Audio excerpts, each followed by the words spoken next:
3 दिवस झाले एक बाळ ना हलतच नाहीये. हलत कॉंग्रॅच्युलेशन्स तुला आहे ना पहिली मुलगी झाली. अरे बापरे! मी ते ऐकून मी इतकी खुश झाले ना ते.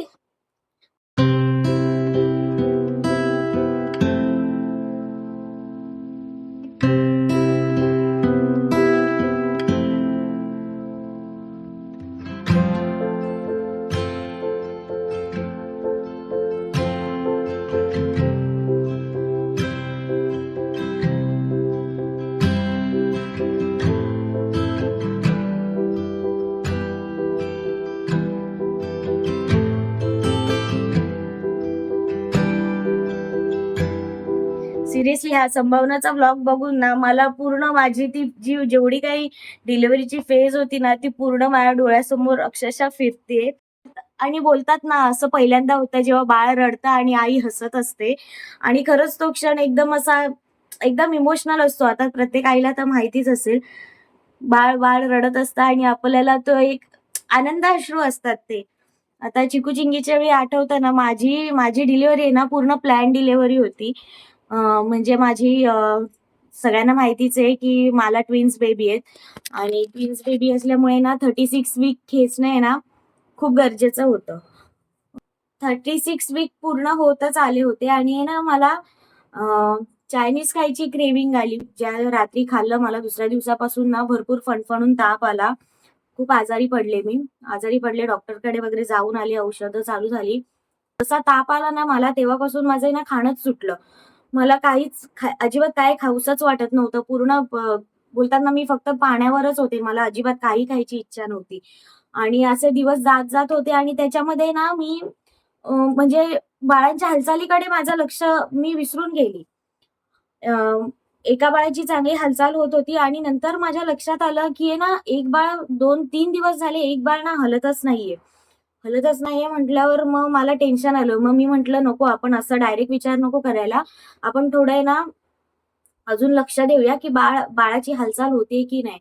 तर मी तो पूर्ण दिवस जाऊ दिला. पूर्ण लक्ष दिलं, की बाळाची हालचाल होतेय की नाही. तर हालचाल बिलकुल होत नव्हती. तर मग मी ह्यांना सांगितलं. आम्ही लगेच डॉक्टरांना फोन केला. तर नेमक्या डॉक्टर पण अवेलेबल नव्हत्या. तिकडच्या नर्सला मी सांगितलं, की असं-असं आहे, बाळाची हालचाल होत नाहीये. तर तेव्हा नर्स मला आहे ना खूप ओरडली ती, "अहो 4 दिवस झाले बाळ हलत नाहीये आणि तुम्ही आम्हाला आत्ता कसं काय सांगताय? तुम्ही जिथे असाल तिथून आत्ताच्या आत्ता हॉस्पिटलमध्ये या." तर आम्ही सकाळ-सकाळच हॉस्पिटलमध्ये गेलो. मला आठवतंय आम्ही 7 वाजता सकाळच्या 7 वाजता आम्ही हॉस्पिटलमध्ये गेलो आणि तिकडे गेल्यावर पण ती नर्स मला ओरडली, "अहो असं नसतं करायचं. तुम्हाला ट्विन्स बेबी आहेत. एका बाळाला जर काही झालं असेल तर त्याचा परिणाम दुसऱ्या बाळावर पण होणार आणि तुमच्यावर पण तो परिणाम होऊ शकतो." ते ऐकून ना मला अजून टेन्शन आलं. म्हटलं आता आता पुढे काय करायचं ते सांगा. तर मग त्यांनी डॉक्टरांना फोन केला आणि डॉक्टरांनी सांगितलं, की याची एकदा एन-एस-डी करा आणि मग एन-एस-डीला पण बराच वेळ गेला. त्याच्यानंतर कळालं म्हणजे एन-एस-डी म्हणजे बेसिकली बाळाच्या आहेत ना हार्टबीट वगैरे सगळं लक्ष ठेवतात. ते एन-एस-डी केल्यावर कळालं, की बाळ बाळ व्यवस्थित आहे. त्याच्यानंतर एक दिवस आम्ही डॉक्टरांशी कन्सल्ट केलं. तर मग तेव्हा डॉक्टर बोलले, की आता 36 वीक्स होऊन गेलेले आहेत, की आता आपल्याला तुम्ही दिवस डिलिव्हरी करावीच लागेल. कारण की जास्त आता थांबून चालणार नाही. कारण नैसर्गिकरित्या गर्भपिशवी ही एका बाळासाठी बनलेली असते. 2 बाळ झेलणं तिच्यासाठी कठीण असतं आणि ते रिस्की पण आहे. त्याच्यामुळे मग आता डिलिव्हरी करावीच लागेल. मग त्यांनी सांगितलं, की तुम्हाला हवा तो दिवस तुम्ही निवडा. मग ठीक आहे म्हटलं, आम्ही तुम्हाला घरी जाऊन कळवतो. मग आम्ही घरी आलो आणि बराच विचार केला तर तो आहे ना डिसेंबर महिना होता आणि आहे ना मार्गशीर्ष गुरुवार चालू होणार होते. तर म्हटलं चला आपण आहे ना मार्गशीर्षचा पहिलाच दिवस निवडूया आणि कन्फर्म डॉक्टरांना सांगूया. आणि ती तारीख होती 14 डिसेंबर. तर आदल्या रात्री आहे ना त्यांनी सांगितलं तुम्ही आदल्या रात्रीच येऊन ॲडमिट व्हा. मग आम्ही आहे ना सगळी पॅकिंग वगैरे केली, बॅग पॅक केली बेबीची आणि सगळ्या तयारीनिशी आम्ही हॉस्पिटलमध्ये जाऊन पोहोचलो. आणि त्यांनी मला ॲडमिट वगैरे करून घेतलं, सलाईन वगैरे लावली. त्यांचं जेवढी काही तयारी होती ती सगळी त्यांनी केली आणि त्यांनी सांगितलं सकाळी 8 वाजता आम्ही तुम्हाला ओटीमध्ये घेणार.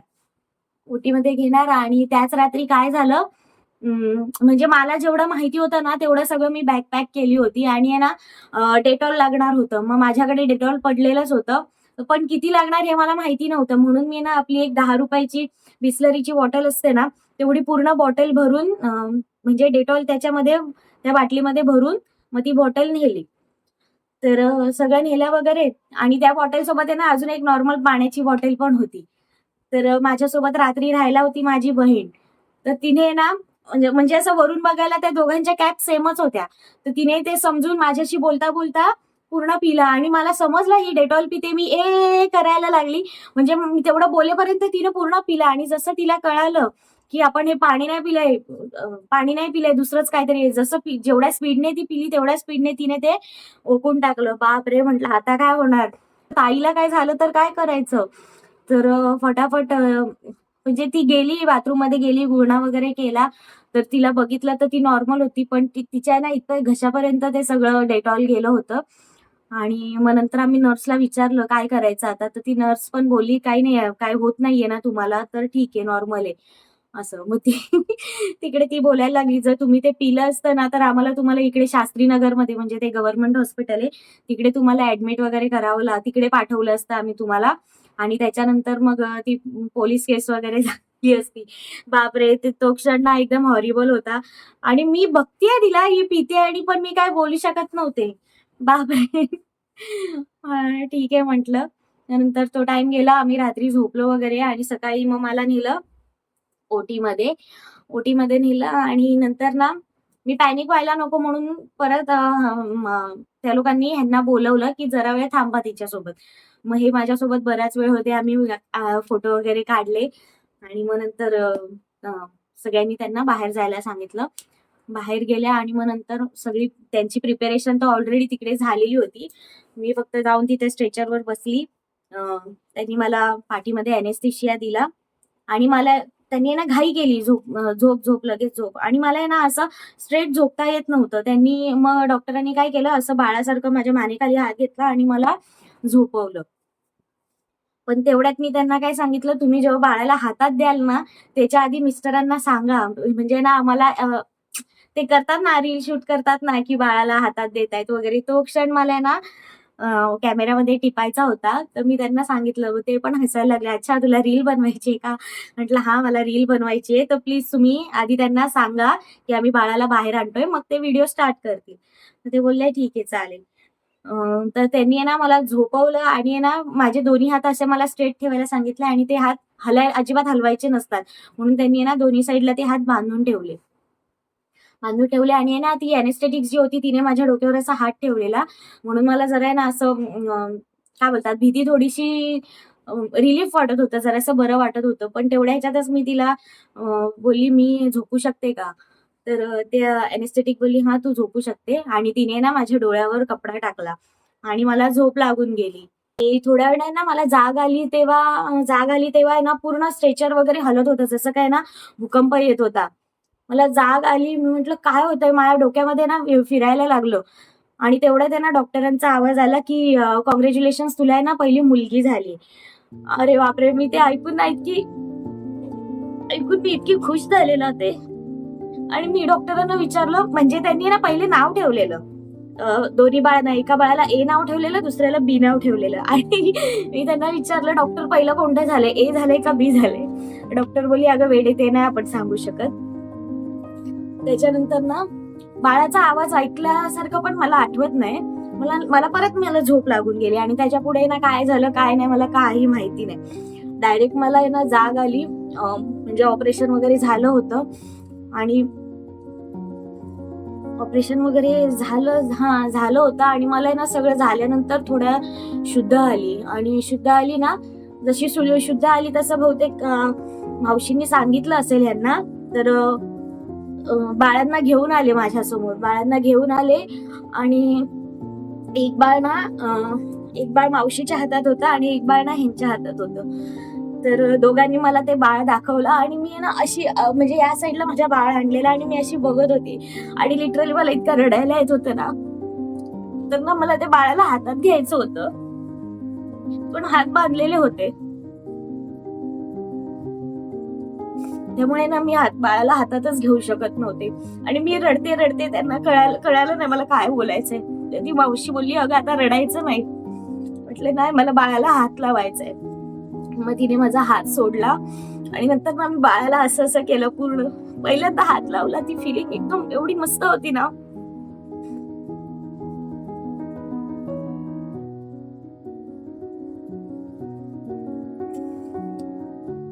नंतर मला सांगितलं, त्यांनी मला सांगितलं, हे बघ ही मुलगी आहे आणि हा मुलगा आहे. आपली मुलगी पहिली मुलगी झाली आणि मुलगी आहे ना 1 मिनिटांनी मोठी आहे. दोघांमध्ये फक्त 1च मिनिटाचा फरक आहे. आणि मी हे सगळं ऐकून ना मला खरंच खूप भारी वाटत होतं. म्हटलं 1 मिनिटाचा फरक? तर ते बोलले हो 1 मिनिटाचा फरक आहे. आणि नंतर मला पेन स्टार्ट, म्हणजे ती भूल उतरत होती बहुतेक, म्हणून मला ना परत पेन स्टार्ट झालं. तर मी तिकडनंच, म्हणजे हे लोक बाहेर गेले वाटतं तोपर्यंत, आणि मी नंतर रडायला लागली की मला दुखतंय. ती नर्स ना मला बोलली, अहो तुम्हाला ना इतरांपेक्षा जास्त इंजेक्शन दिलेत आम्ही. म्हटलं अहो पण दुखतंय तर मी काय करू शकते. मग बहुतेक मला परत त्यांनी झोपेचं इंजेक्शन दिलं आणि पेनचं इंजेक्शन दिलं असेल. मी परत झोपले आणि झोपली तर नंतर मला डायरेक्ट जाग आली. मला वॉर्डमध्ये शिफ्ट केलं होतं. मग नंतर तो पूर्ण दिवस ना माझा ग्लानीतच गेला. मी झोपतेय उठतेय, मध्येच डोळे मध्येच डोळे उघडते, सगळे इकडे तिकडे बघते आणि परत झोपते. असं पूर्ण ना माझा पूर्ण एक दिवस रात्र पूर्ण झोपेत गेली.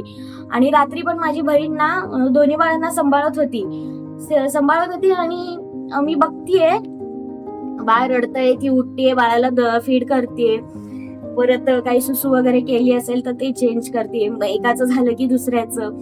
बापरे, मी जास्त अशी पडली आणि मी अशी बघतीये, हे सगळं चाललंय ते मी बघतीये, पण ना मी काही करू शकत नव्हती, कारण मला काय उठता वगैरे येत नव्हतं आणि काहीच करू शकत नव्हते. मी फक्त ग्लानीत होते, मी फक्त बघतीये, सगळं चाललंय ते बघतीये. आणि दुसऱ्या दिवशी फायनली मला प्रॉपर जाग आली, प्रॉपर मी शुद्धीवर आले प्रॉपर. त्याच्यानंतर ह्यांनी मला परत बाळ दाखवलं, हे बघ आपले एक मुलगा एक मुलगी आहे. मग परत मी त्यांना म्हटलं ही आहे ना सेम, म्हणजे तेव्हा मी बोललेली एकदम ते ग्लानीतच बोललेली आणि इथे परत मी बोलली की अहो ही सेम ना माझ्यासारखी दिसते मुलगी. ते मला बोलले हा ती तुझ्यासारखी दिसते, पण ह्यांच्या नाकाला अशी लाईन आहे. तर ते मला बोलले की हा ही दिसते पूर्ण तुझ्यासारखी, पण हे बघ माझी लाईन घेऊन आले. खरंच पूर्ण प्रेग्नन्सीची फेज ना मी ही एक संभावनाची व्हिडिओ बघितली आणि मला पूर्ण ते माझ्या डोळ्यासमोर फिरायला लागलं.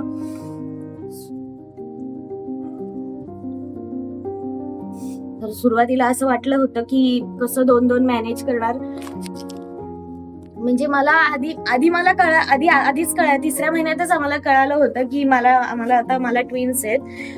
पण तेव्हा एकदा विचार आलेला कसं करणार काय करणार, पण ठीक आहे म्हटलं बघता येईल पुढचं पुढे, कारण तेव्हा पोटात होते तेव्हा एवढा काही विचार आला नाही.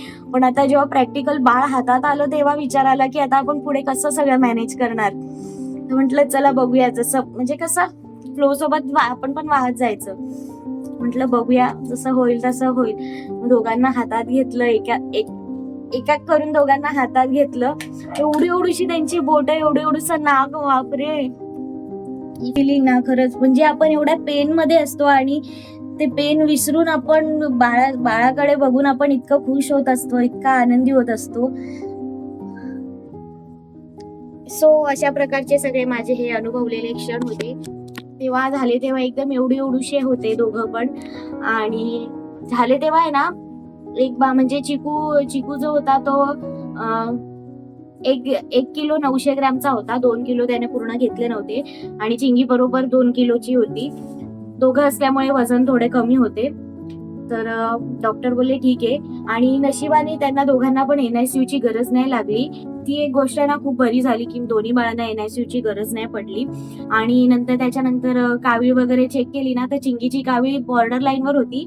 पण डॉक्टरांनी ठीक आहे सांगितलं, तेवढ्या गोष्टीला ऍडमिट वगैरे करायची गरज नव्हती बाळाला, असं त्यांनी सांगितलं, बाळ होऊन जाईल कव्हर. सो अशा प्रकारे दोघं पण झाले. आणि झाले तेव्हा एवढीशे होते, पूर्ण 2 किलो पण नव्हते. आणि आता 2.5 वर्ष पूर्ण झालेले आहेत आणि आता माझ्या डोक्याला अशी अक्षरशः चाव. सो बेस्ट फिलिंग आहे प्रत्येकाने अनुभवा. So bye.